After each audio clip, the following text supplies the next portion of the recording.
کیا تم ان سب کی خوشیوں کا قتل اپنے اس بے وقوفانہ فیصلے سے کرنا چاہتی ہو؟ وہ جیسے اب کی اس کی حالت سے خط اٹھا رہی تھی۔ رامین اور عابد نے لمحہ بھر کو بے یقینی سے دیکھا تھا سائمہ کو۔ ان کی اس آخری بات کا مطلب وہ اچھے سے سمجھتے تھے، اور اگر وہ کہہ رہی تھی کہ رابیل کا رشتہ کہیں نہیں ہوگا تو واقعی ایسا ہی ہونا تھا۔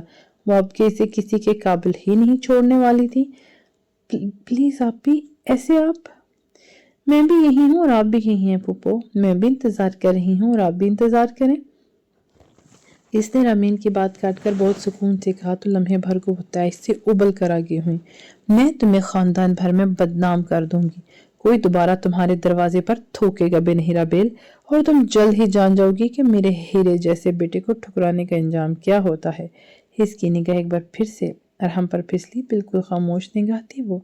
مجھے بھی آپ کے اس بزدل بیٹے میں کوئی دلچسپی نہیں پھوپھو، مجھے ایسے کسی بھی انسان میں دلچسپی نہیں جو خود فیصلے نہ کر سکتا ہو، نہ ہی ان فیصلوں پر سٹینڈ لے کر ڈٹ جاتا ہو۔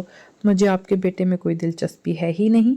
آپ سدا اسے اپنے پلو سے باندھ کر رکھیں، کیونکہ آپ کی مسلط کی گئی ہر وقت کی مرضی نے اس کے سے فیصلہ کرنے کی صلاحیت تو سلب کر ہی لی ہے۔ اگر وہ بولتی نہیں تھی تو اس کا مطلب یہ نہیں تھا کہ وہ بولنا جانتی نہیں تھی۔ پھوپھو کے کانوں سے اب کے واضح طور پر دھواں نکلنے لگا تھا اور ارحم کا چہرہ بھی یکدم سرخ ہوا۔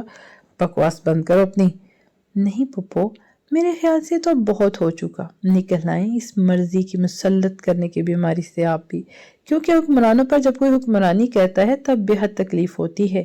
ایک عرصے تک دادی نے یہ کام کیا اور ان کے بعد اب آپ اس سب کو آگے لے کر چل رہی ہیں۔ معافی مانگ لیں ابھی کہ ابھی نہیں تو ابھی آپ کو اندازہ نہیں کہ جس دنیا کا اصل حکمران ہے وہ زمینیں کیسے الٹتا ہے انسانوں پر۔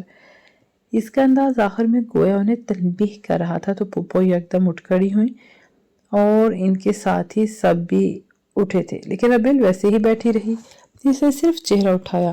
میں بھی دیکھتی ہوں کہ کون کرے گا تم سے شادی، میں بھی دیکھتی ہوں کہ تمہارے یا ماں باپ اور اپنے بڑھاپے کی چادر کو کہاں تک سنبھالتے ہیں، میں بھی دیکھتی ہوں کہ تمہارا نکاح کسی کے ساتھ کیسے ہوتا ہے۔ کوئی شادی نہیں کرے گا تم سے، سب ٹھکرائیں گے، دھکے دیں گے اور گالیوں سے نوازیں گے، لیکن اب کوئی تم سے شادی ہرگز نہیں کرے گا۔ میں ایسا کرنے ہی نہیں دوں گی کسی کو۔ اس کی نسوانیت پر گہرا وار کیا تھا سائمہ نے۔ یک لخت ہی اس کے سینے میں درد کی ایک شدید لہر اٹھی۔ لمحہ بھر کو اپنے ماں باپ کا چہرہ نگاہوں کے سامنے گھما تو اس کا دل درس بھی گیا۔ یا اللہ، وہ کیا کرے، وہ کہاں جائے؟ اس کی آنکھیں دھواں ہونے لگی۔ معاذ کرے گا اس سے نکاح۔ اس آواز پر سب نے مکار کی سمت دیکھا۔ ہاں، اب وقت آ گیا تھا کہ وہ اس پیاری سی لڑکی کو ان ظالم لوگوں کی قید سے آزاد کرواتے۔ اگر رابیل کی شادی ارحم سے ہو بھی جاتی پھر بھی ساری زندگی کا روگ اس کے ساتھ رہنا تھا، اور وقار اب کے کسی اور حبیبہ کو گھٹ کر مرتے تو نہیں دیکھ سکتے تھے۔ کیا کہا بھائی صاحب آپ نے؟ سب سے پہلے یہ سائمہ نے ہی بولا تھا، باقی سب کو تو گویا سانپ ہی سونگھ گیا تھا۔ میں نے کہا کہ رابیل سے معاذ نکاح کرے گا۔ اس نے وقار کو آج پہلی بار اس قدر درست بولتے ہوئے دیکھا تھا۔ تمہیں کوئی اعتراض نہیں ہے عابد؟ ایک لمحے کو روک کر عابد سے اجازت چاہی۔ وہ اس قدر عجلت پر لمحہ بھر کو ہلکائے تھے۔ بھائی صاحب، اعتراض ہے یا نہیں؟ سب لمحوں میں جیسے الٹ پلٹ ہو گیا تھا۔ وہ بے یقین نگاہوں سے بابا کو دیکھی گئی۔ ان کے سر شکستگی سے نفی میں ہلا تھا۔ سائمہ کی آنکھیں تو گویا پھٹ کر باہر کو آنے لگی، اور ہم بھی اب کی بے چینی سے ماں کو دیکھ رہا تھا جیسے اس کا کوئی اچھا خاصا بنا بنایا کھیل انہی پر الٹ رہا ہو۔ ٹھیک ہے پھر، معاذ اور رابیل کا نکاح ابھی ہوگا اور آج ہی کی تاریخ میں ہوگا، اسی وقت۔ اور تم سائمہ؟ ایک لمحے کو رک کر سرخ نگاہوں سے ان کا چہرہ دیکھا۔ تم اس نکاح کا کھانا اب کھا کر ہی جانا۔ اگلے ہی لمحے وہ فون کان سے لگائے کسی کو کال کر رہے تھے شاید۔ سر نگاہیں اب تک سائمہ پر جمی تھیں جو پتھر کا مجسمہ بنی پھٹی پھٹی نگاہوں سے وقار کا چہرہ تک رہی تھی۔ دوسری جانب وہ سادہ سی جینز ٹی شرٹ میں ملبوس ریسٹورنٹ کے کچن میں کھڑا کٹنگ بورڈ پر کھٹا کھٹ پیاز کاٹ رہا تھا۔ اس کا فون بجا تو اس کی طرف متوجہ ہوا، کال ریسیو کر کے فون کو کان اور کندھے کے درمیان اڑسا۔ ابھی کبھی دادا کے گھر پہنچو، تمہارا نکاح ہے رابیل کے ساتھ۔ بند ہو چکا تھا۔ اس نے لمحے بھر کو بے یقینی سے فون کو ہاتھ میں لے کر دیکھا اور پھر بابا کا لہجہ سمجھ جانے پر وہ سٹینڈ سے سیاہ جیکٹ جھپٹتا باہر کی جانب بھاگا تھا۔ ساتھ ساتھ وہ وقار کو بھی بار بار فون ملا رہا تھا، لیکن اب بھی ان کا فون بند تھا۔